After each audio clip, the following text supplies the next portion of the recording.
ইব্রাহিম আলাইহিস সালামকে তার কাছে ফেরত পাঠালেন লম্বা ঘটনার মধ্যে। কিন্তু আল্লাহ রাব্বুল আলামিন বলছেন, ইব্রাহিম এসে তাকে বললেন, ক্বালা ইয়া বুনাইয়া ইন্নী আরা ফিল মানামি আন্নী আযবাহুক। ও আমার সন্তান, আমি স্বপ্নে দেখেছি। ইব্রাহিম আলাইহিস সালাম আল্লাহর পয়গম্বর, পয়গম্বরদের স্বপ্নটা হচ্ছে একটা ওহী, আল্লাহর পক্ষ থেকে নির্দেশনা।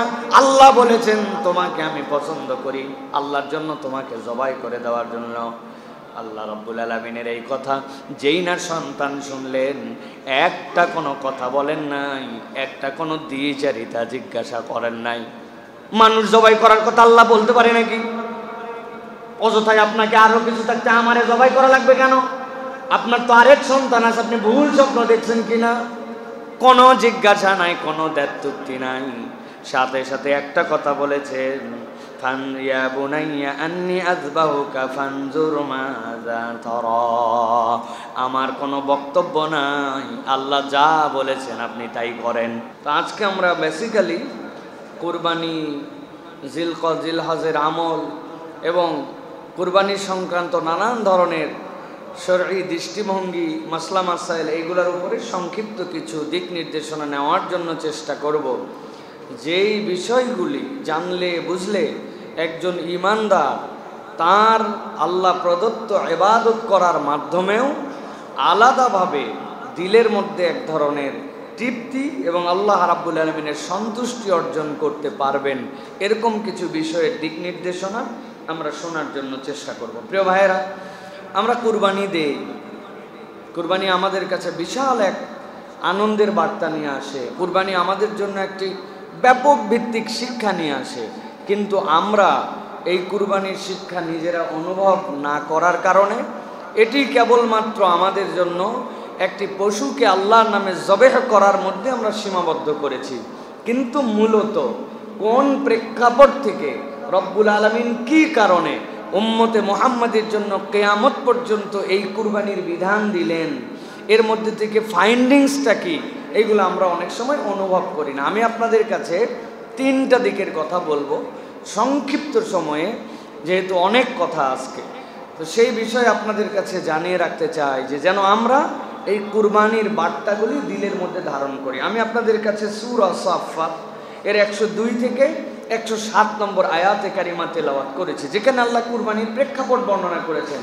কিন্তু আল্লাহ রাব্বুল আমিন এমন এমন শব্দ চয়ন করেছেন, এমন এমন ভাষার শৈলীতে তার বর্ণনা দিয়েছেন, প্রত্যেকটা অক্ষরের মধ্যে ঈমানদারদের জন্য শিক্ষা আছে। কিন্তু আমরা নিছি খালি জবে করা পর্যন্ত, কিন্তু এর আগেরটুকু আমরা নেই না। দেখেন তো আল্লাহ কি বলছেন, একটু আমরা আল্লাহ রাব্বুল আলামিনের এই কথাগুলো একটু বোঝার জন্য চেষ্টা করি। আল্লাহ বলছেন, ফালাম্মা বালাগা মাহুস সায়া, তার সাথে যখন চলার বয়স হলো ইসমাঈল আলাইহিস সালাম, আল্লাহ রাব্বুল আমিন যাকে বড় ভালোবেসে ইব্রাহিম আলাইহিস সালামকে দান করেছিলেন, আল্লাহ রাব্বুল আমিন বললেন চলার বয়স যখন হলো, এই চলার বয়স কোন সময় হলো? ইব্রাহিম আলাইহিস সালামের কাছে থাকা অবস্থায় হয় নাই। হযরত ইব্রাহিম আলাইহিস সালাম ইরাকের উর অঞ্চল থেকে তাকে রেখে দিয়ে গেছেন ওই মক্কার মধ্যে। মক্কায় যেই সময় তিনি চলে যাচ্ছিলেন তার দিকে ফিরেও তাকান না। হাজেরা বারবার জিজ্ঞাসা করেছেন, আপনি যে আমাদেরকে রেখে যাচ্ছেন, এখানে পানি নাই, এখানে বসত ভিটা নাই, মানুষ নাই, এই জায়গায় খাদ্যের কোনো কিছু নাই, ব্যাপারটা কি? আমার উপরে আপনার রাগ, অথবা আপনার স্ত্রীর পরামর্শ, নাকি আপনি কোনো কারণ, নাকি চতুর্থ একটা কারণ জিজ্ঞাসা করতে চাই, আপনি কি আল্লাহর হুকুমে এটা করতেছেন নাকি আল্লাহর হুকুমে নয়? ইব্রাহিম আলাইহিস সালাম মুখ ফিরান নাই, উল্টা দিকে ইরাকের দিকে মুখ করেই হাজেরাকে উত্তর দিয়েছেন, আমার ইচ্ছায় নয়, কোনো রাগে নয়, আমার আল্লাহ বলেছেন এই জন্য তোমাকে রেখে গেলাম। হাজেরা আলাইহিস সালাম একটা কথা আল্লাহর কাছে বলেছেন, হাসবি আল্লাহু লা ইলাহা ইল্লাহু, আল্লাহ আমার জন্য যথেষ্ট। আল্লাহ যদি রেখে দিয়ে যেতে বলেন আপনি এখন চলে যেতে পারেন, বাকিটা আমার আল্লাহ আমার জন্য দেখে নিবে। প্রেক্ষাপট খেয়াল করেন। তাওয়াক্কুল যখন করলেন, আল্লাহ রাব্বুল আলামিন বলছেন, এরপর আল্লাহ রাব্বুল আমিন ইব্রাহিম আলাইহিস সালামকে তার কাছে ফেরত পাঠালেন লম্বা ঘটনার মধ্যে। কিন্তু আল্লাহ রাব্বুল আমিন বলছেন, ইব্রাহিম এসে তাকে বললেন, قال يا بني إني أرى في المنام أني أذبحك ও আমার সন্তান আমি স্বপ্নে দেখেছি ইব্রাহিম আলাইহিস সালাম আল্লাহর পয়গম্বরদের স্বপ্নটা হচ্ছে একটা ওহী আল্লাহর পক্ষ থেকে নির্দেশনা আল্লাহ বলেছেন তোমাকে আমি পছন্দ করি আল্লাহর জন্য তোমাকে জবাই করে দেওয়ার জন্য আল্লাহ রাব্বুল আলামিনের এই কথা যেই না সন্তান শুনলেন একটা কোনো কথা বলেন নাই একটা কোনো দ্বিচারিতা জিজ্ঞাসা করেন নাই মানুষ জবাই করার কথা আল্লাহ বলতে পারে নাকি অযথায় আপনাকে আরো কিছু থাকতে আমারে জবাই করা লাগবে কেন আপনার তো আরেক সন্তান আছে আপনি ভুল স্বপ্ন দেখছেন কিনা কোনো জিজ্ঞাসা নাই কোনো দ্ব্যর্থুক্তি নাই সাথে সাথে একটা কথা বলেছেন ফান ইয়া বুনাইয়া আন্নী আযবাহুকা ফানজুর মাযা তারা আমার কোনো বক্তব্য নাই আল্লাহ যা বলেছেন আপনি তাই করেন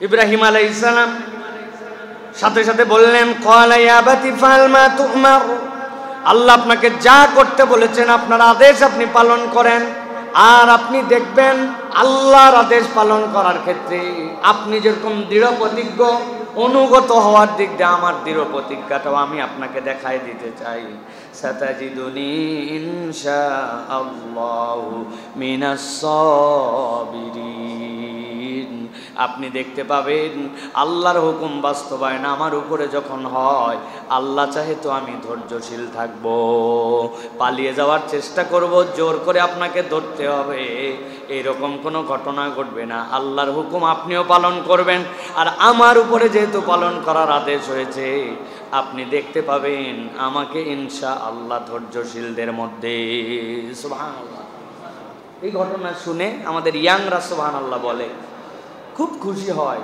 সুবহানাল্লাহ ইসমাঈল আলাইহিস সালাম হোয়াট এ ডেডিকেটেড পারসন কিরকম ডেডিকেটেড একজন ছিলেন কিন্তু আপনি আল্লাহর হুকুমের সাথে সাথে এটাও একটু বিবেচনা করেন যে ইসমাঈল আলাইহিস সালামকে যে জবাই করার সময় তিনি বললেন যে আমি চুপ করে থাকব আমি আমার বাপ মায়ের বৈধ আদেশের ক্ষেত্রে কতটুকু সবরকারী কতটুকু ভদ্র আচরণকারী আমি আমার পিতামাতার অনুগত কিনা আপনি খালি গরু জবাই করার সুন্নত বুঝলেন কিন্তু আল্লাহর আদেশ যে পিতামাতার বাধ্য থাকা বাপমা যদি আল্লাহর হুকুমের মধ্যে কোনো নির্দেশ দেয় সেটাকে মেনে নেওয়া এইটা আমার মধ্যে নাই এইটা আমরা করি না এটার সাথে আমাদের দূরতম সম্পর্ক এখন আমাদের টার্গেটই হচ্ছে বাপমা যা বলবে আমার একটা ভাব নেওয়া যে বাপমা বুঝে না যা বোঝার খালি আমিই বুঝি এটা এখনকার সমাজের টেন্ডেন্সি ঠিক না আপনি তাহলে কুরবানির বার্তা নিতে পারেন নাই ভাই আপনি কুরবানির পশু জবাইকে নিতে পারছেন কিন্তু কুরবানির মূল বার্তা আপনি নিতে পারেন নাই কি বলেছেন সাতাজিদুনি ইনশাআল্লাহ মিনাস সাবিরিন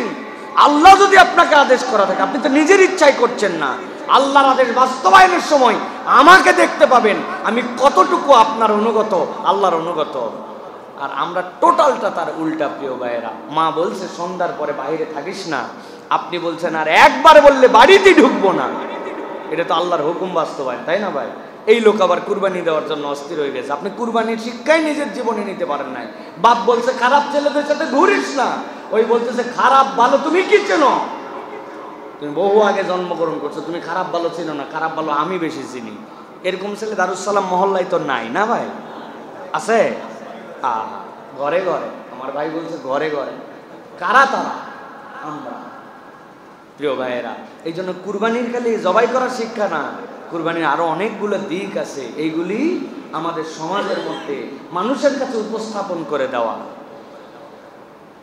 আল্লাহ রাব্বুল আমিন বলছেন কেবল মুখের কথা এটা শেষ হলো না আল্লাহ বলছেন এবার ইমপ্লিমেন্টেশনে যাচ্ছে দুইজন ফালাম্মা আসলামা ওয়া তাল্লাহু লিল জাবিন ওয়া নাদাইনাহু আইয়া ইব্রাহিম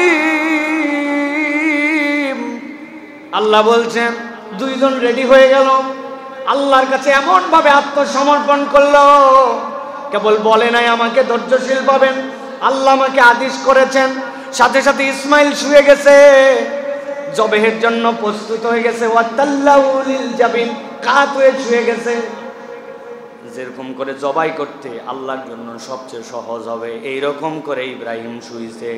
ইসমাইল উদ্যত করেছে, আমার আল্লাহ বলেছেন কোনো কথা নাই। আল্লাহ বলতেছেন, সাথে সাথে রব্বুল আলামিন ডাক দিলেন, আইয়া ইব্রাহিম, ও ইব্রাহিম দাঁড়াও দাঁড়াও। রব্বুল আলামিন ডাক দিয়ে বললেন, কদ সাদ্দাকতার রুইয়া, আর চিন্তা করতেও হবে না, তুমি তোমার স্বপ্নকে সত্য করে দিছো। সুবহানাল্লাহ। কদ সাদ্দাকতার রুইয়া, এটার ব্যাখ্যা করছেন মুফাসসিরিনে কেরাম। আমরা অনেক সময় মনে করি বিরাট বড় পশু অথবা আল্লাহ রাব্বুল আলামিন বোধহয় আপনার আমার অ্যাপ্রোচের ক্ষেত্রে দামটাকে মূল্যায়ন করেন। রব্বুল আলামিন কখনো বান্দার দাম, বান্দার গোস্ত, বান্দার রক্ত আল্লাহর কাছে বিবেচিত হয় না। আল্লাহর কাছে বিবেচিত হয় তার অন্তরের অবস্থা। বান্দা যদি অন্তরের মতো অন্তর নিয়ে হাজির হয়, তার বাহ্যিক অবয়ব যেমনই হোক, রব্বুল আলামিন বান্দাকে কবুল করে নেন। উদাহরণ হিসাবে অনেকবার বলি, অনেকবার বলেছি। একবার হজের সফরে আমি ছিলাম, ফেসবুকে দেখি এই গাবতলির হাটে একটা গরু উঠছে 18 লাখ টাকা দাম, 18 বা 20 লাখ। আমার বাড়ি তো এই জায়গায়। আমি চিন্তা করলাম 20 লাখ টাকার গরু তো আমার কুরবানি দেওয়ার সামর্থ্য নাই, কিন্তু 5 টাকা খরচ করলে তো অন্তত গাবতলিতে যায় গরুটা দেখা যায়। 20 লাখ টাকার গরু হিসাব করেন আপনি, যেমন তেমন কথা নয়। কিন্তু হজে থাকার কারণে আসতে পারি নাই, দেখতে পারি নাই। পরে খবর পাইছি ওই গরুটা 15 না 16 লাখ টাকায় বিক্রি হয়েছে। গুলশানের এক লোক কিনছে, আর যেই লোক কিনছে ওই লোক 50,000 টাকা ট্রাক ভাড়া করে গুলশানে গরু নিয়ে গেছে। গরুর দাম 16 লাখ, ট্রাক ভাড়া কত? ঘুমায় যাননি যারা, তারা উত্তর দেন, ট্রাক ভাড়া কত? ওই হাটের মধ্যেই ধরেন একটা লোক গতবার নিয়ত করছিল, আল্লাহ যদি তৌফিক দেয় আগামীবার আমি একটা কুরবানি দেব। ওই লোক ভ্যান চালায়, অনেক কষ্ট করে টাকা জড়ো করতে 11, 12, 13 হাজার টাকা জড়ো করছে। কুরবানির শেষ হাট, ওই শেষ হাটের আগে টাকাগুলা বের করে গাবতলির হাটে গেছে। এটা ছাগল কোন রকম কিনবে, যাইয়ে দেখে 13,000 টাকায় যে ছাগল হয় ওইটা জেঁথা ছাগল বলা চলে না। যে বাজার যে দাম, অনেক খুঁজে খাজে একটা বয়স হয়েছে এরকম কোন রকম একটা ছাগল কিনছে ওই দাম দিয়া। ছাগল কেনার পর লজ্জা পাইছে, এই ছাগল যদি আমি ভ্যানে করে নিয়ে যাই মানুষজন বলবে টিটকারি করে, মরা ছাগল কোত্থেকে আনলি। এই লজ্জায় কোমরের গামছা খুলে ওই ছাগলের পিঠের উপর দিয়ে ঢাকায় বাড়িতে নিয়ে গেছে। কুরবানির দিনে ছাগলওয়ালাও কুরবানি করছে, আর 16 লাখ টাকা 17 লাখ টাকার গরু 50,000 টাকার হচ্ছে সেই জায়গার ট্রাকের ভাড়া। ওই লোক জবাই করছে। আল্লাহ ওই দিন ফজরের সময় ফেরেশতাকে পাঠাইছে, আগে চলে যাও গুলশানে, 16 লাখ দাম, 50,000 ভাড়া, আর এইটা 13,000। কথা ঠিক? কথা? আল্লাহ রাব্বুল আমিন বলছেন, লা ইয়ানালাল্লাহু লুহুমুহা ওয়ালা দিমাউহা ওয়ালাকিন ইয়ানালুহুত তাকওয়া মিনকুম। ও বান্দা জেনে রাখো, রব্বুল আমিন তোমার গোশত দেখে না, রব্বুল আলামিন তোমার রক্ত দেখে না, আল্লাহ রব্বুল আমিন দেখেন তোমার অন্তর। আল্লাহ চাইলে গুলশানওয়ালারটাও কবুল, আল্লাহ চাইলে 13,000 টাকারটাও কবুল, কিন্তু আল্লাহ টাকা দেখেন না, গোশত দেখেন না, আল্লাহ দেখেন অন্তর নিয়ে কোন বান্দা এসেছিল। আমার কথা নয়, আল্লাহ রাব্বুল আমিন বলছেন, কদ সাদ্দাকতার রুইয়া ইন্না কাযালিকা নাজিজিল মুহসিনিন। ও বান্দা, আমি আল্লাহ দেখি তুমি কোন অন্তর নিয়ে এসেছো। আর বান্দা যদি অন্তর দিয়ে আল্লাহর জন্য ডেডিকেটেড হয়, আল্লাহ বলছেন আমি তাদেরকে মুহসিনদের মধ্যে অন্তর্ভুক্ত করে নিয়ে জান্নাতের জন্য তাকে সিলেক্ট করে নে। কাযালিকা নুনজিল মুহসিনিন। আল্লাহ রাব্বুল আমিন এই কথার ভার জানেন, এইটুক কথা, ও কাযালিকা নুনজিল মুহসিনিন, এর মধ্যে আপনার আমার নাম আছে। আল্লাহ ওই জায়গার ঘটনা যদি বলতেন তাহলে বলতেন, ইব্রাহিম এভাবেই আমি তোমাকে মুহসিনদের মধ্যে গ্রহণ করে নিলাম। আল্লাহ বলেন নাই, আল্লাহ বলছেন এই যে প্ল্যাটফর্ম, এই যে তরিকাটা বললাম, আল্লাহর আদেশ তুমি বাস্তবায়নের চেষ্টা করেছো, আল্লাহ কবুল করলেন, সব ইব্রাহিমের ঘটনা। কিন্তু আল্লাহ বলছেন ওয়া কাযালিকা নুনজিল মুহসিনিন, আল্লাহ বলছেন আমি এইভাবে মুহসিনদেরকে আমি কবুল করি। ওয়া কাযালিকা আল্লাহ রাব্বুল বলছেন নাজিল মুহসিনিন, আমি যারা ইহসান করে আল্লাহর হুকুম পালন করে আমি তাদেরকে এরকম ভাবে সফল করি। তার মানে কি ঘটনা তাদের, কিন্তু কিয়ামত পর্যন্ত অন্তর্ভুক্ত হওয়ার সুযোগ আছে আমাদের। সুবহানাল্লাহ। কিভাবে সুযোগ? আল্লাহর আদেশ পালন করার ক্ষেত্রে কোনো বক্তব্য চলবে না, কোনো সে নাই, কোনো ডান নাই বাম নাই, আমার আল্লাহর কথা দেখছেন, আপনার কোনো বক্তব্য নাই এই জায়গায়।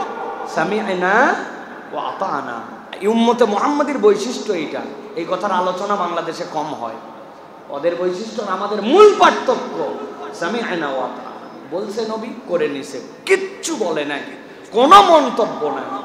আর ওদের কথাই ছিল আগে বলে নবী, তারপরে জিজ্ঞাসা করে 5টা, তারপরে যাবে কি যাবে না সিদ্ধান্ত নবীকে দেয়। একমাত্র উম্মতে মুহাম্মাদির উম্মতের বৈশিষ্ট্য হচ্ছে যদি কেউ উম্মতে মুহাম্মাদি থাকতে চায় কোনো সে নাই। আল্লাহ বলছে, আল্লাহ রাসূল বলছে, তোমার মাথায় ধরলে ভালো, না ধরলে আরো ভালো, কোনো বক্তব্য নেই জায়গায়, তুমি মেনে নিছো। আল্লাহ বলছেন এই কোয়ালিটি যার, কুরবানি তার।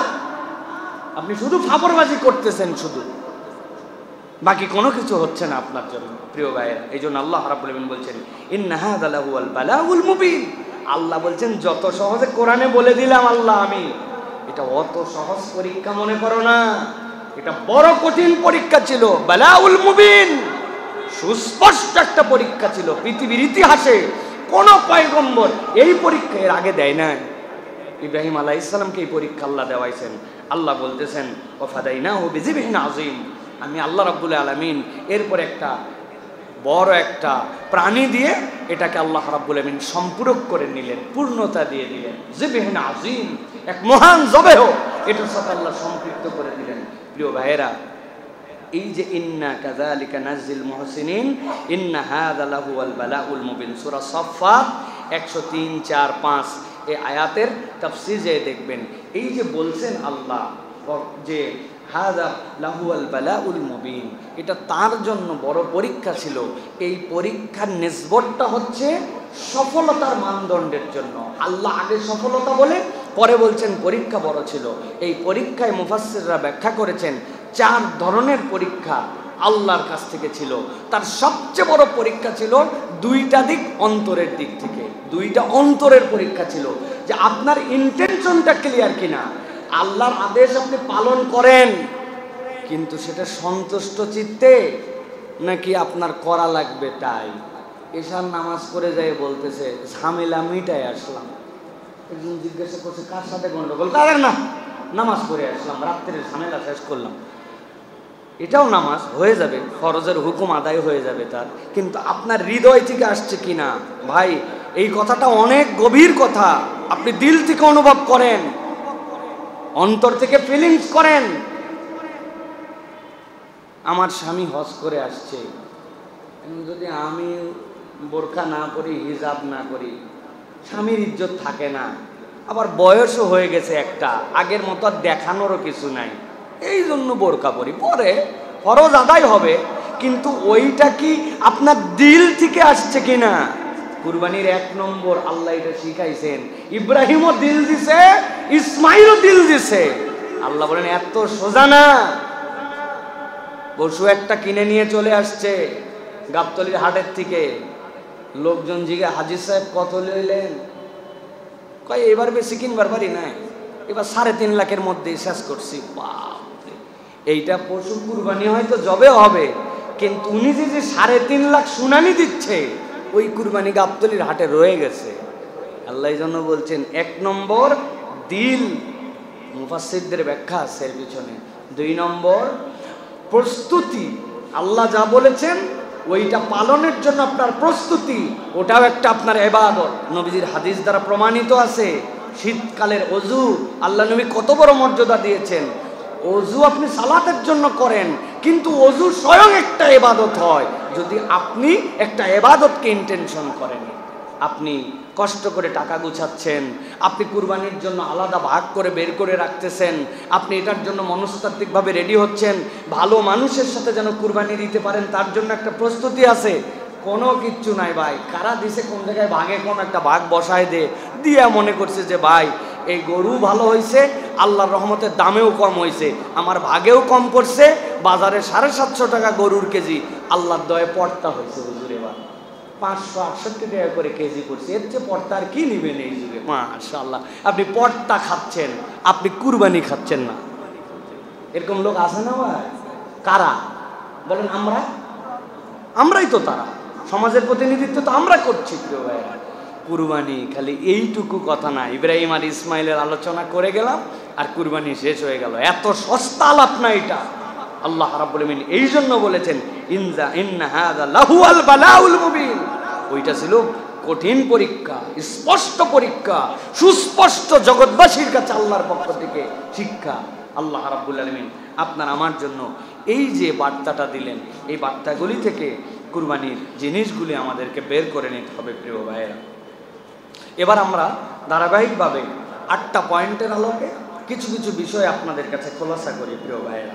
এর 1 নম্বর হচ্ছে যে অনেক ব্যক্তির কুরবানির আগেই কুরবানি শেষ হয়ে যায়। কুরবানির আগে কুরবানি কেমনে শেষ হয় প্রিয় ভাইয়েরা? আল্লাহর কাছে সওয়াব পাওয়ার আশা, আবেগ এবং জাহান্নাম থেকে আত্মরক্ষা একটা নিবেদন নিয়ে আমরা কুরবানি করি যে আল্লাহ তোমার কাছে আশা আছে, আমার তোমার প্রতি আমার ভালোবাসা আছে, তোমার দেওয়ার সম্পদ থেকে তোমার হুকুম বাস্তবায়ন করে আল্লাহ আমাকে জাহান্নাম থেকে হেফাজত করো, এই জন্য আমি তোমার এই আত্মরক্ষার আগ্রহে আমি কুরবানিতে আসলাম। কিন্তু এইটার গোস্ত খাওয়া কখনো মূল মাকসুদ হতে পারে না। আমাদের অনেকে এখন আছে গোস্ত খাওয়াকে কুরবানির মূল মাকসুদ বানাইছেন, আর লোক দেখানো গরু কিনা, প্রতিযোগিতায় গরু কিনা, কার থেকে ভালো হলো। ওই পাড়ার হাজি সাহেব কত দিয়ে লইছে রে? শুনছি 3,75,000 লাগা বেটা, ধার করে হলে হবে 4.5 লাখ লাগা। এই আমাদের ডাকাইয়াদের স্টাইল যেটা, 4.5 লাখে গরু লাগায় ফেলছি আমরা। আসার সময় জিজ্ঞাসা করে নিয়ে আসতেছে, অনেকে আবার ইউএসডি ডলার দিয়ে কনভার্ট করে গরুর পিঠের উপরে দাম ঝুলাই দিছে, জিগানোর কাম নাই, দেখালো দেখে নিচ্ছে, তাগড়া গরু নিয়ে আসছে। তো এই যে আমাদের যে টেন্ডেন্সি, এই টেন্ডেন্সি থেকে আমাদের বের হতে হবে। এখন বলবেন হুজুর আমরা কি গরু দেখে কিনবো না, গোশত কি খাওয়া হবে না? হ্যাঁ, আপনার গোশত খাওয়া হবে।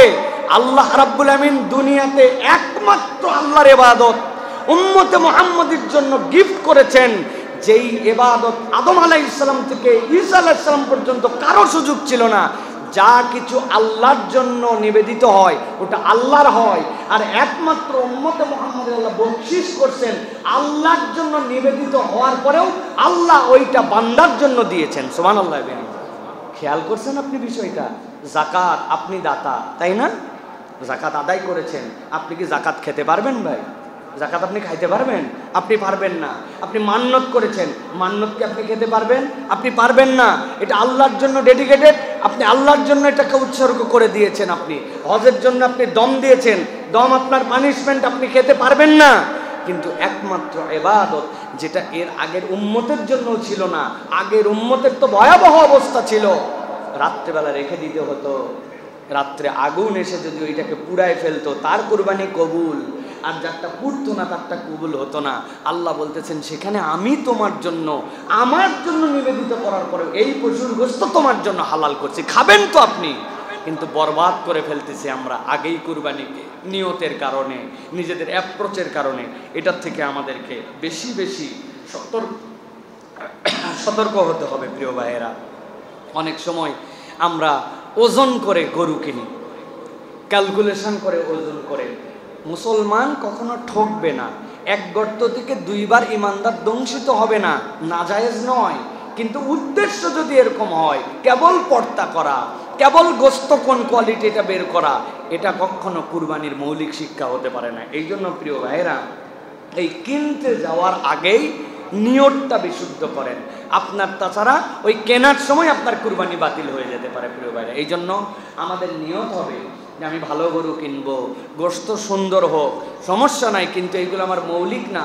মৌলিক আমার আল্লাহর আদেশ, আল্লাহকে সন্তুষ্ট করার জন্য, জাহান্নাম থেকে মুক্তি পাওয়ার জন্য, আল্লাহ রাব্বুল আমিনের রাসূলের দেখানো সুন্নাত অনুযায়ী আমি কুরবানি করতেছি আল্লাহ। এই নিয়তটা হচ্ছে আপনার জন্য সবচেয়ে বড়, এটা আপনাকে খুব বেশি খেয়াল রাখতে হবে। এটা একটা পয়েন্ট। 2 নম্বরে, কুরবানি করার ফজিলত কি? এবং কেউ যদি কি পরিমাণ সম্পদ থাকলে তার জন্য কুরবানি দিতে হবে, এটা আমরা অনেক সময় বুঝি না, জানি না। কুরবানির ফজিলতের ব্যাপারে রাসূলুল্লাহ সাল্লাল্লাহু আলাইহি সাল্লাম বলছেন, আল্লাহর আসমানের নিচে জমিনের উপরে কুরবানির ঈদের দিনে কুরবানি করার থেকে শ্রেষ্ঠ আর কোনো ইবাদত হতে পারে না। কুরবানি হচ্ছে শ্রেষ্ঠ ইবাদত। আল্লাহ রাব্বুল আমিনের বান্দা যদি কুরবানির দিনে কুরবানি করে, এর থেকে শ্রেষ্ঠ কোনো ইবাদত হতে পারে না। এবং এই ইবাদত পয়গম্বর আলাইহিমুস সালামের সুন্নাহ হিসাবে সে যখন কুরবানি করে, সে পয়গম্বরদের যেই সকল সুন্নাহ পালন করার সওয়াব হয়, আল্লাহ তার আমলনামাতেও এই সওয়াব ঢুকায় দেন। সুবহানাল্লাহ। যেহেতু এটা পয়গম্বর আলাইহিমুস সালাম এইটা করেছেন। দ্বিতীয় কথা হচ্ছে, নবী করিম সাল্লাল্লাহু আলাইহি ওয়াসাল্লাম বলছেন কুরবানি কত গুরুত্বপূর্ণ, এই হাদিস দ্বারা বোঝা যায়। নবী বলছেন, মান ওয়াজাদা সাআতান লিআন ইউযাহিয়া ফালাম ইউযাহি ফালা ইয়াহদার মুসাল্লানা। নবী বলছেন, কেউ যদি কুরবানি করার সামর্থ্য রাখে আর কুরবানি যদি না করে, তারপরে কোনো রকম অজুহাত দেখায়, আল্লাহ নবী বলছেন সে যেন ঈদগাহে না আসে, সে যেন আমাদের ঈদগাহে না আসে। তার আসার কোনো দরকার নেই, সে আমাদের পার্ট না, সে আমার উম্মত না। অতএব কোনো ঠুনকো অজুহাতে ব্যাংকে অনেক টাকা ঋণ, ভাই চলতেছে না, অমুক তমুক, অনেক টাকা ঋণ, আমার অনেক টাকার ব্যবসাও আছে, কিন্তু কুরবানি করে না। কুরবানি তাহলে কার জন্য ওয়াজিব হবে? নবী করিম সাল্লাল্লাহু আলাইহি ওয়াসাল্লাম স্পষ্ট করেছেন, কেউ যদি বালেগ হয়, কেউ যদি মুসলমান হয়, কেউ যদি সজ্ঞান হয়, আর কুরবানির যে 3 দিন ওই সময় যদি নেশাব পরিমাণ সম্পদের তার কাছে ফিজিক্যালি মালিকানা থাকে, তাহলে তার উপরে কুরবানি ফরজ। নেশাব পরিমাণ সম্পদ কতটুকু? এখনকার বাজার হিসাবে 93 থেকে 94 হাজার টাকা। কুরবানির 10, 11, 12 তারিখ মাগরিবের আগ পর্যন্ত তার কাছে যদি এই পরিমাণ টাকা থাকে, ক্যাশ, নগদ, যেটা দেশে কুরবানি করতে পারে, তাহলে আল্লাহর জন্য একটা ভাগে কুরবানি দেওয়া, একটা পশু কুরবানি দেওয়া তার জন্য ওয়াজিব। নেশাব, জাকাতের সাহেবে নেশাব কিভাবে হয়? একটা সম্পদে আর একটা সময়ে 1 বছর তারপরে অতিক্রম করতে হবে, কিন্তু কুরবানিরটা তা না। এই 3 দিনের মধ্যে এই পরিমাণ যদি সম্পদ তার কাছে থাকে, যেখান থেকে একটা অংশ দিয়ে হলেও সে কুরবানি দিতে পারে। সর্বোচ্চ মানুষ যদি চেষ্টা করে 15,000 টাকায় একটা কুরবানিতে শরীক হওয়া যায়, যায় না ভাই? এর কমেও হতে পারে কোনো একটা মানুষ। তাহলে এইটা হচ্ছে ওয়াজিব, কিন্তু আমরা অনেকেই নানান অজুহাত দিয়ে দেয় না। আর একটা জিনিস, বাপে দিছে, বেটার কুরবানি হয়ে যাবে কিনা, অসম্ভব ব্যাপার। আপনার বাপে নামাজ পড়ছে, আপনার কি নামাজ পড়লে হবে? কই আমি আব্বার সাথেই এখনো থাকি, এই জন্য আব্বা দিছে আমিও দিছি না। আপনি বাপের সাথে আপনাকে শরীক হতে হবে। আল্লাহ যদি আপনার প্রতি ওয়াজিব করে, আপনি বাপের কান্দের উপর পার হবেন না। হ্যাঁ, হতে পারে বাপ একটা পশু কিনছেন, বলছেন তোমারও একটা অংশ এখানে আছে, আমি আমার অংশ থেকে তোমার জন্য এটা হাদিয়া করলাম। এটা স্পষ্ট নিয়তে বর্ণনা থাকতে হবে। কেবল কুরবানির পশুর মধ্যে নাম দিলে কুরবানি আদায় হয় না। এই জন্য বাংলাদেশে হাজার হাজার ছেলে পেলে আছে যারা কুরবানি তাদের উপরে ফরজ, ওয়াজিব, কিন্তু কুরবানি দেয় না। এরকম অনেক লোকজন আছে, অনেক স্টুডেন্ট আছে, তার অ্যাকাউন্টের মধ্যে 3 লাখ টাকা পড়ে আছে, বাপ ফিক্সড ডিপোজিট করে দিছে, ডিপিএস করে দিছে, আছে না ভাই? অনেক আছে, কিন্তু কুরবানি দেয় না। এই জন্য কুরবানি না দিলে নবী বলছেন আমার মুসাল্লায় যেন না আসে, আমাদের ঈদগাহে না আসে। আর সাহেবে নিসাব যদি হয়ে যায়, 1 লাখ টাকার যদি মালিক হয়, তাহলে তাই কুরবানি দিতে হবে। অনেক স্ত্রীরা, অনেক মা বোনেরা আছে, তাদের প্রতি কুরবানি কিন্তু ফরজ আছে, কিন্তু তারা এই মাসালাটা খেয়াল করেন না। স্বামী কুরবানি দিছে, উনি চিন্তা করছে ফ্যামিলির পক্ষ থেকে দেওয়ার দ্বারা সব আদায় হয়ে গেছে। না, ইন্ডিভিজুয়ালি আপনারটা আপনাকে আদায় করতে হবে। সুতরাং আজকেই যে হিসাব কিতাব বরাবর করবেন বউয়ের সাথে, বাচ্চা কাচ্চার সাথে, যে বাবারা আসো মাসালা জেনে আসছি, যার যার কুরবানির ফরজ হয়েছে, ওয়াজিব হয়েছে, আমরা এখন থেকে প্রস্তুতি নেই। আল্লাহ আমাদেরকে তৌফিক দান করুন। একটা গুরুত্বপূর্ণ আমলের কথা বলবো আপনাদেরকে প্রিয় ভাইয়েরা, সেটি হচ্ছে অনেক হাজী সাহেবরা হজের উদ্দেশ্যে রওনা হয়ে গেছেন, অনেকে চলে যাবেন, কিন্তু সকলে যেতে পারে না। কিন্তু এমন একটা আমল আছে, যেই আমলটা করলে হাজী সাহেবরা হজের সফরে যে সওয়াব পান, আল্লাহ রাব্বুল আলামিন ওই আমলের দ্বারা যারা নিজ এলাকায় থাকে ওই এলাকাবাসীকেও আল্লাহ রাব্বুল আলামিন হাজীদের মতো সওয়াব দান করেন। নবী করিম সাল্লাল্লাহু আলাইহি ওয়াসাল্লাম বলছেন, ইযা রাআইতুম হিলালা যিল হজ্জাতি ওয়া আরাদা আন আহাদুকুম আন ইউদাহহিয়া ফালিয়ুমসিক আন শারিহি ওয়া আসফারিহি। নবীজি সাল্লাল্লাহু আলাইহি সাল্লাম বলছেন, যখন তোমরা কেউ জিলহজের চাঁদ দেখে ফেলো, ওয়া আরাদা আহাদুকুম আইয়ুদাহিয়া, আর নিয়ত করো যে আল্লাহ আমাকে তৌফিক দিয়েছেন আমি কুরবানি করব, নবীজি বলছেন তার জন্য দুইটা ডিউটি। একটা, সে যেন তার নখগুলা না ফেলে, সে যেন তার চুলগুলা না কাটে। এই চুল কাটা, অবাঞ্ছিত পশম কাটা, গোঁফ কাটা, নখ ছাঁটা, এটা যেন জিলকদের শেষেই করে ফেলে। কুরবানির নিয়ত করছে আর জিলহজ মাসে চাঁদ উঠে গেছে, সে যেন তার চুল আর নখ না কাটে। নবী করিম সাল্লাল্লাহু আলাইহি ওয়াসাল্লাম বলছেন হাত্তা ইউদাহি, যতক্ষণ না কুরবানি দেয়। এই আমলটা যদি কেউ করে, হাজিদের অনুরূপ আমলের সওয়াব সে পেয়ে যাবে। সুবহানাল্লাহ। অতএব আপনার আমাকে এটা মনে রাখতে হবে, ওই দিন যাওয়ার পরে তো আপনি এটা যদি করতে চান, তো 10 দিনে আপনার নখ যদি আগের 7 দিন কাটানো হয়, আরও 10 দিন থাকলে 17 দিনে তো একদম বেধড়ক হয়ে যাবে, গফ তো বেধড়ক হয়ে যাবে। এই জন্য আমাদেরকে জিলকদ মাসের শেষের হিসাব করে প্রস্তুতি নিয়ে আমাদের এই আমলটা করার জন্য চেষ্টা করতে হবে।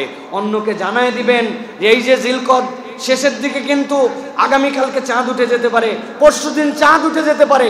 আপনারা এই আমলটা করার জন্য চেষ্টা করেন। ছেলে মেয়ে যারাই কুরবানি করবে তারা যদি আমল করে, হাজিদের অনুরূপ একটা আমল তার আমল নামায় যুক্ত হবে। আল্লাহ আমাদেরকে পালন করার তৌফিক দান করুন। এবার আপনাদের কাছে বলতে চাই, কুরবানি করাটা শিখে নেন প্রিয় ভাইয়েরা। আমরা হুজুরের পিছে দৌড়াই, অমুকের কাছে যেতে হয়, কুরবানিটা কেমনে করব। আমি বহুবার আপনাদের কাছে বলি ভাই, মাত্র 60 সেকেন্ডে কুরবানি করা আপনি শিখতে পারবেন। কয় সেকেন্ড ভাই? 60 সেকেন্ডে কুরবানি শিখতে পারবেন। কিন্তু আপনি দেখছেন কেমনে আমি করব। আমি তো দেখলাম হুজুর তলোয়ার হাতে নেয় জবেহ করার জন্য, ছুরি নেয়, নেওয়ার পরে কি জানি চিন্তা করছেন, বাপ রে বাপ, কোন পাড়ার কত নম্বর পৃষ্ঠা বোধহয় হুজুর পড়তেছে। হুজুররাও আমরা যারা আছে আমরা কিন্তু জোরে পড়ি না, কারণ পাবলিক জানে ফেললে তো ঝামেলা, ঠিক না ভাই? না, সব হুজুর একরকম না।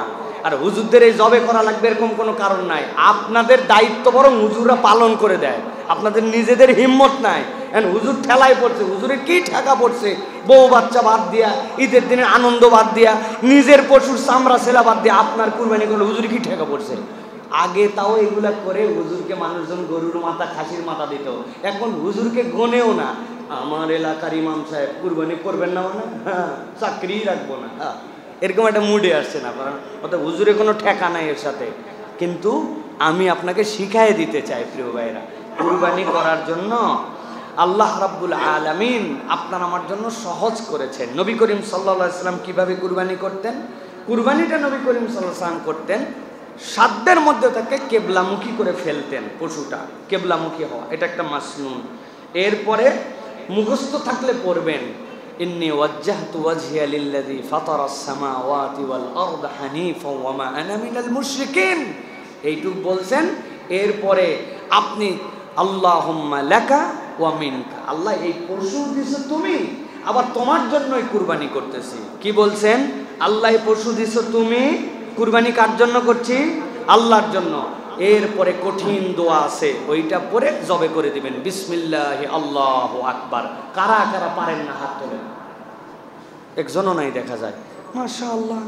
এইটা আপনি পড়বেন, আপনার কুরবানি আপনি করবেন। তবে আপনার হাত দুর্বল, আপনি নিজেই কাঁপাকাঁপি করেন, আপনার চলে না, এই হুজুরের বক্তব্য শুনে আপনি নিয়ত করছেন যা আছে কপালে, তো হঠাৎ করে গরুর ধাক্কায় ছুরি উল্টা দিক চলে আসতে পারে। আমি এটাতে উৎসাহিত করতেছি না, তবে যাদের সামর্থ্য আছে আপনি ডিপেন্ডেন্সি ছেড়ে দিয়ে আল্লাহুম্মা লাকা ওয়া মিনকা, তোমার জন্য আল্লাহ, তোমার পক্ষ থেকে দেওয়া, আমি তোমার জন্য কুরবানি করছি। এইভাবে নিজের কুরবানিটা মেহেরবানি করে আমরা নিজে দেওয়ার চেষ্টা করি। এখানে আরেকটা কথা আছে, আমরা অনেক সময় বলি হুজুর এইটা হচ্ছে অমুকের নামে, আমার আব্বার নামে একটা, আমার আম্মার নামে।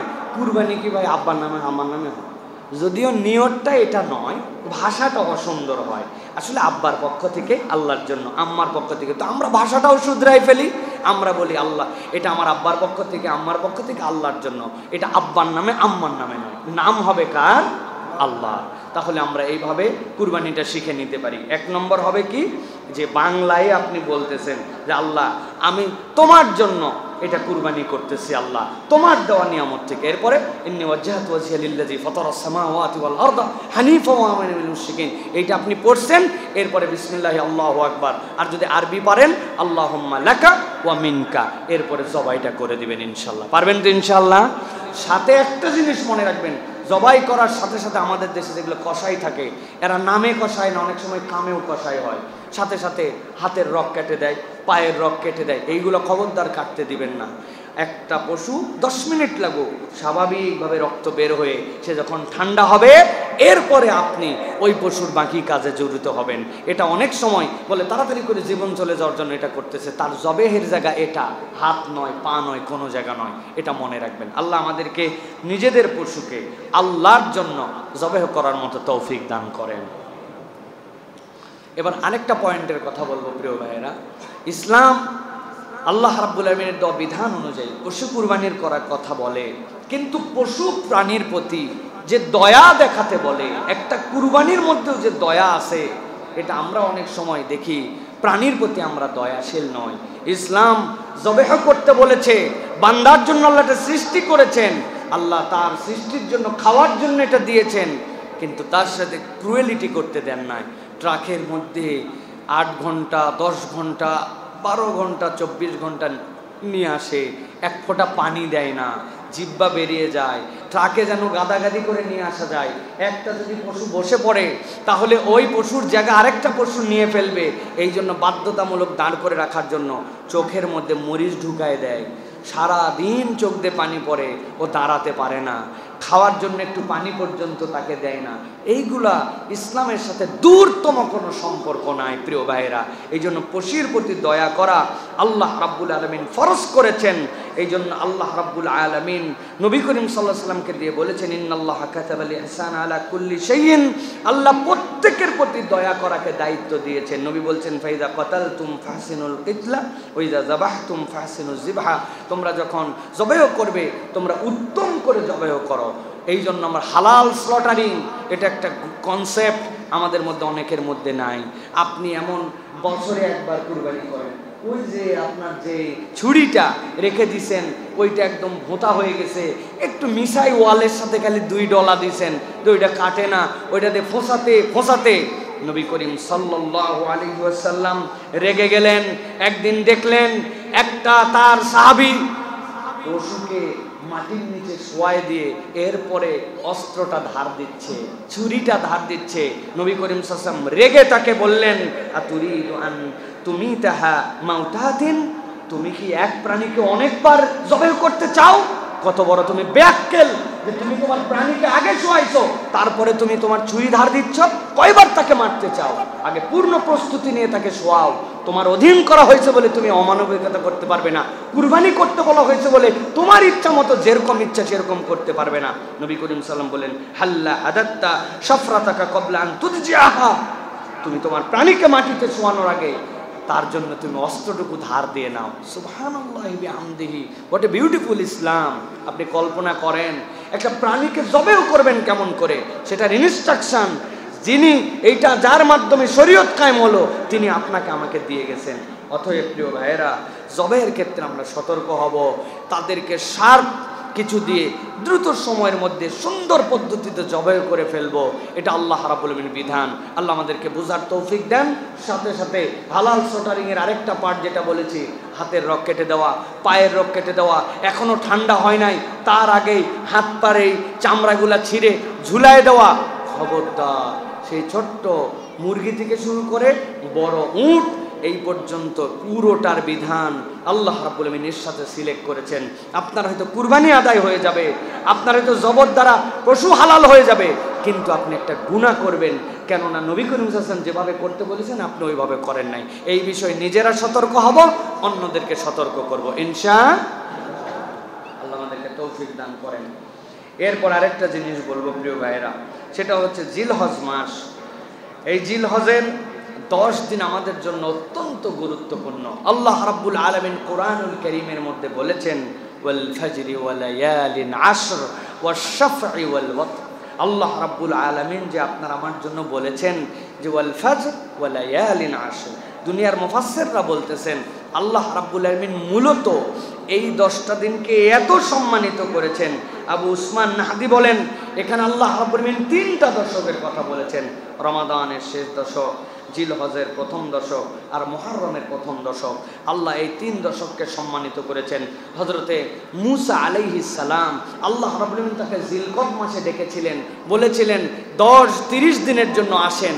এরপর আল্লাহ তিনি জানেন অজ্ঞাত কারণে 10 দিন এক্সটেনশন করা হলো। সেই 10 দিন হচ্ছে জিলহজের 10 দিন। ওই 40 দিন পার হওয়ার পরে আল্লাহ তার প্রতি কিতাব দিলেন। ওই কিতাব অনুযায়ী আগের বদমাইশ জেনারেশন বিদায় হলো, বাইতুল মুকাদ্দাসের সফরে তিনি বের হলেন, আল্লাহর পক্ষ থেকে আদেশ নিয়ে আসলেন। অতএব আল্লাহর জমিনে যতগুলা দামি দিন আছে তার মধ্যে অন্যতম দিন হচ্ছে এই জিলহজের 10 দিন। নবীজি বলছেন মা মিন আইয়ামিল আমালুস সালিহু ফিহা আহাব্বু ইলাল্লাহ মিন হাযিহিল আইয়াম, ইয়ানি আইয়ামাল আশর। আল্লাহ নবী বলছেন আল্লাহর কাছে এর থেকে উত্তম কোন দিবসের আমল নাই যেই আমল জিলহজের 10 দিনের মধ্যে আছে। আল্লাহ নবী সাল্লাল্লাহু আলাইহি ওয়াসাল্লাম এই জন্য আপনার আমার জন্য দায়িত্ব দিয়েছেন এবং বলেছেন আফদালু আইয়ামিদ দুনিয়াল আশর ইয়ানি আল আশর জিল হজ্জা। আল্লাহ নবী সাল্লাল্লাহু আলাইহি ওয়াসাল্লাম বলছেন আল্লাহ রাব্বুল আলামিনের কাছে যত দামি দিন আছে এর মধ্যে আল্লাহর কাছে 10টা দিনের দাম হচ্ছে জিলহজের 10 দিনের থেকে মূল্যবান কোনো দিন নাই।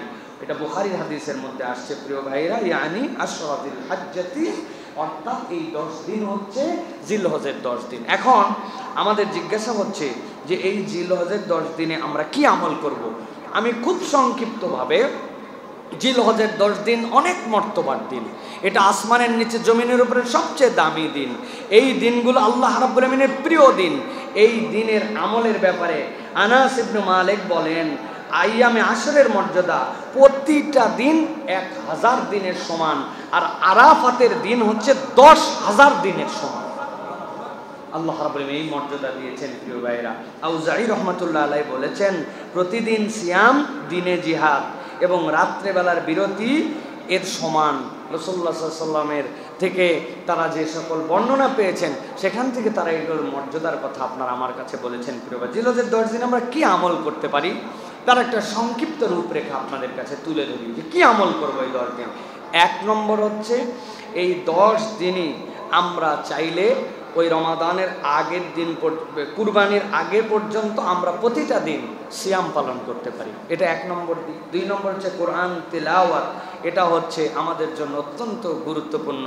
কোরআনুল কারীমের মধ্যে আসছে ওয়া ফি যালিকা ফালিয়াতানাফাসিল মুতানাফিসুন, বান্দা তোমরা প্রতিযোগিতায় নিমজ্জিত হও যে আমার আমল কেমনে বাড়ানো যায়। অতএব কোরআন তিলাওয়াত একটা আমল। দোয়া করা, আল্লাহ রাব্বুল আলামিনের কাছে চাইলে খুশি, আল্লাহ রাব্বুল আলামিন না চাইলে অখুশি। এই জন্য আমরা বেশি বেশি দোয়া করতে পারি। একটা দোয়ার কথা আপনাদের কাছে বলি, আমরা কি চাই ভাই যে আল্লাহ রাব্বুল আলামিনের কাছে আমি যেই সালাত আদায় করব সেটাই কবুল হোক, যে দোয়া করব সেই দোয়াই যেন আল্লাহ কবুল করে? আমরা কি চাই ভাই? কে চায় না বলেন? একটা সহজ আমল আছে আপনাদের কাছে, এটা বলতে চাই প্রিয় ভাইরা। সেটা হচ্ছে রাত্রে আপনি 10টার সময় শুয়ে পড়েছেন, 11টার সময় শুয়ে পড়েছেন, রাত্রি 2টার দিকে ধরেন যে কথার কথা প্রস্রাব চেপেছে, অথবা কোনো কারণে একটা মশা কামড় দিছে, বা একটু গরম লাগছে, বা একটু বেশি ঠান্ডা লাগছে, ঘুমটা ভেঙে গেছে। ভাঙে না এরকম ভাই? নবীজি বলছেন এই যে তুমি ঘুমালে আর কোনো একটা পর্যায়ে রাতে তোমার ঘুম ভেঙে গেল, এটা আল্লাহর পক্ষ থেকে বান্দার জন্য একটা নেয়ামত হতে পারে।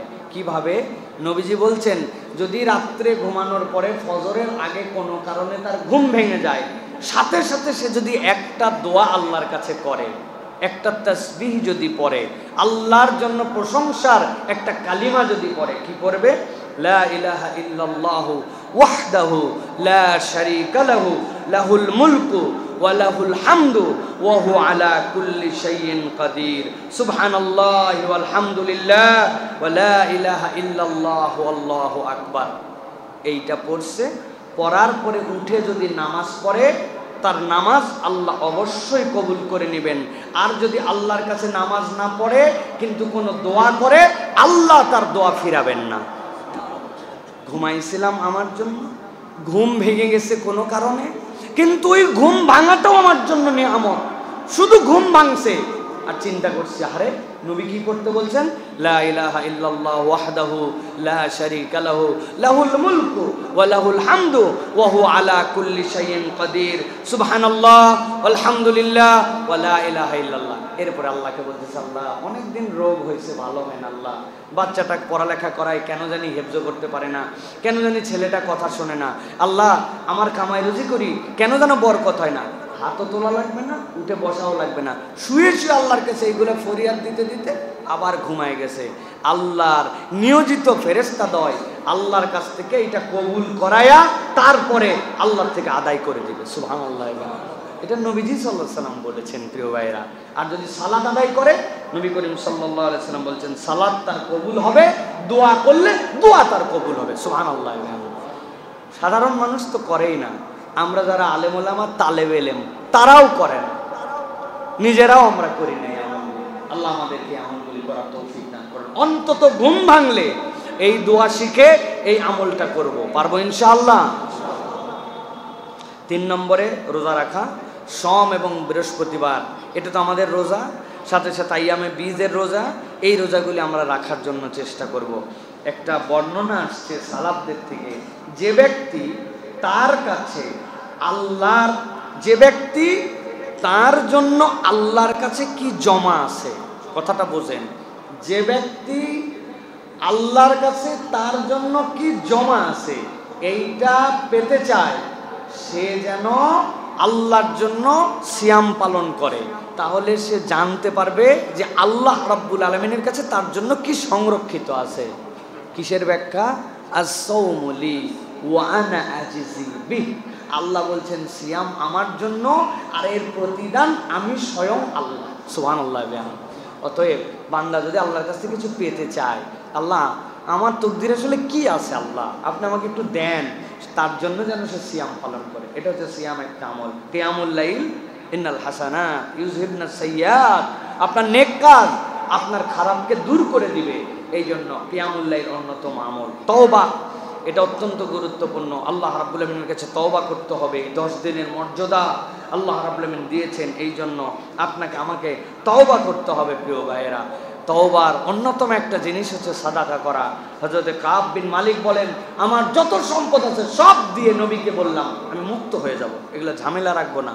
নবী বললেন, না না, কিছু দাও কিছু রাখো, এটাই উত্তম, সব তোমাকে দিতে হবে না। কিন্তু নবী পুরাটা দিতেও মানা করেন না, কিছু দাও। আমরা তওবা মানে খালি বুঝে আস্তাগফিরুল্লাহ রাব্বি মিন কুল্লি যামবি ওয়া আতুবু ইলাইহি, এইটুকু না। তওবা মানে সাদাকা, আপনার পক্ষ থেকে আল্লাহর জন্য ডেডিকেশন, দান খয়রাত, হাতকে বড় করা, কৃপণ না, পকেটের টাকা অত গোনার দরকার নাই। আল্লাযী জামআ মালাও ওয়া আদ্দাদা, ওদের কাজ ছিল খালি মাল জমায় আর গুনে, এই ব্যাংকে এত ওই ব্যাংকে এত, প্রয়োজন থাকলেও স্টেটমেন্ট নাই, না থাকলেও স্টেটমেন্ট নেই, নিলে মনের মধ্যে একটা শান্তি হয়। আল্লাহ বলছেন এটা কেবল ইমানদারের তবিয়ত হবে না, ইমানদার খরচ করবে, ইমানদার দান খয়রাত করবে, ইমানদার কঞ্জুস হবে না। কবরে ওইটুকুই নিয়ে যাওয়া যায় যা দান করছেন আর যা খাইছেন, বাকি সব থুয়ে যাওয়া লাগবে। কার জন্য রেখে যাচ্ছেন, কি হবে কিচ্ছু বলতে পারেন না, খরচ করেন ভাই, পোলাপানের জন্য যতটুক রাখা লাগবে, বাকিটা দেদারসে দিয়া ফেলান, কবরে যাওয়ার পরে দেখবেন ওটাই আপনার জন্য বেনিফিটেড। প্রিয় ভাইরা, এরপরে হারাম বর্জন, এটা খুব একটা গুরুত্বপূর্ণ পয়েন্ট। হারাম বর্জন মোটা দাগ, কিন্তু আমি আপনার কাছে দাগটা সংক্ষেপ করে দেই। একটা অন্তরের হারাম বর্জন আর একটা মুখের হারাম বর্জন, দুইটা হারাম বর্জনের কথা বলবো। মুখের হারাম বর্জন 3টা। 1 নম্বর মিথ্যা, পরনিন্দা, গালাগাল। বলেন 1 নম্বর, 2 নম্বর, 3 নম্বর, আরেকবার বলেন 1 নম্বর, 2 নম্বর, পরনিন্দা মানে গীবত, 3 নম্বর গালাগাল। এটা মুখের অপরাধ, করব না। আর 2 নম্বর হচ্ছে অন্তরের অন্যায়, 3টা। এই 3টার থেকে বের হতে হবে। বিশ্বাসঘাতকতা, দম্ভ এবং অহংকার, আর বিদ্বেষ এবং হিংসা।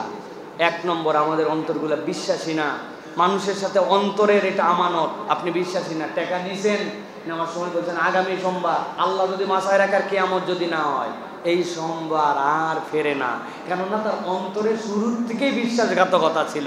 ও জানে একবার খালি নেই, দেওয়া দেখা যাবে। এটা বিশ্বাসঘাতকতা। এই অন্তর নিয়ে আল্লাহর সামনে দাঁড়ানো যাবে না। 2 নম্বর দম্ভ এবং অহংকার। কি হনুরে, আমি একটা পাওয়ার পাইছি, আমি একটা ক্ষমতা পাইছি, আমি একটা কিছু হয়েছি, আমি মন্ত্রী, খেলা আছে আপনাদের, তাই না ভাই? তো এইরকম যদি আপনার মুড হয় দম্ভ এবং অহংকার, তাহলে বড় বিপদ প্রিয় ভাইরা, এটা থাকা চলবে না। 3 নম্বর হিংসা, বিদ্বেষ, প্রতারণা, এখান থেকে আমাদের বেরোতে হবে। এইটা গেল। 7 নম্বর আল্লাহর জিকির। আল্লাহ রাব্বুল আলামিন বলেছেন ফাকসিরু ফীহিন্না মিনাত তাসবিহি ওয়াত তাহমিদ ওয়াত তাহলিল। নবীজি সাল্লাল্লাহু আলাইহি সাল্লামের দ্বারা আল্লাহ বলাই নিছেন, এর মধ্যে তোমরা তাহলিল করো, তাহমিদ করো, তোমরা বেশি বেশি লা ইলাহা ইল্লাল্লাহ, সুবহানাল্লাহ, আল্লাহু আকবার, এগুলো বেশি বেশি পড়ো। এটা আপনার আমার টার্গেটের মধ্যে নিয়ে নিতে হবে। প্রত্যেক দিন মিনিমাম 100 বার আমরা এটা পড়ব, এটা আমাদের জন্য। 8 নম্বর সাদাকা এবং নফল আমল। এবং 9 নম্বর যেটা আরাফার দিনের সিয়াম। এই দশকের সবগুলো গুরুত্বপূর্ণ, সবচেয়ে গুরুত্বপূর্ণ হচ্ছে আরাফার দিনের সিয়াম।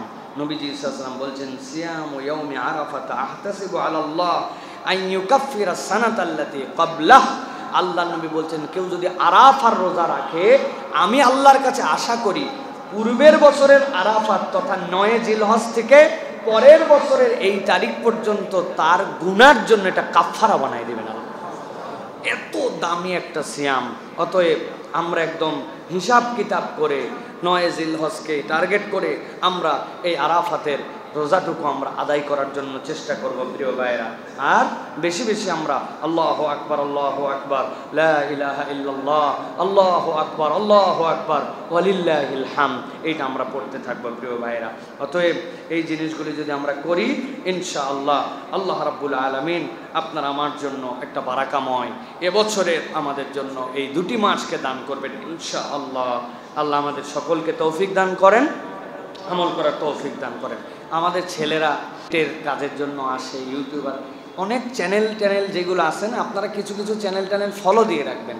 সব কথা কিন্তু মনে থাকে না, কিন্তু ওরা কষ্ট করে এই টপিকগুলো ভাগ করে করে ডেট তারিখ মনে করে করে তারা কিন্তু এই বার্তাগুলি ছড়ায়। এই ইসলামিক চ্যানেলগুলোর দ্বারা আমরা অনেক কিছু শিখেছি প্রিয় ভাইরা, অনেক কিছু বান্দাদের কাছে পৌঁছাতে পেরেছি। অতএব কত সংবাদ, অমুক তমুক, হুদা মিসা টাইটেল, বাংলাদেশে কতগুলো চ্যানেল আছে, এরা বহু আগেই ফিলিস্তিন জয় করে ফেলছে, অথচ একদম নামডাকওয়ালা এরা রামবাম, সারা জীবন এরা ফ্যাসিস্টদের দোসর ছিল। কিন্তু দেখবেন ঢুকলে ওদের চ্যানেলে আজকে হামাস এ করে ফেলেছে, ফিলিস্তিন শেষ, ট্রাম্প কাট, নেতানিয়াহু শুয়ে পড়ছে। শুধুমাত্র ভিউ ব্যবসার জন্য এই নিউজ চ্যানেলগুলো এগুলো করে। দেখছেন না আপনারা ভাই?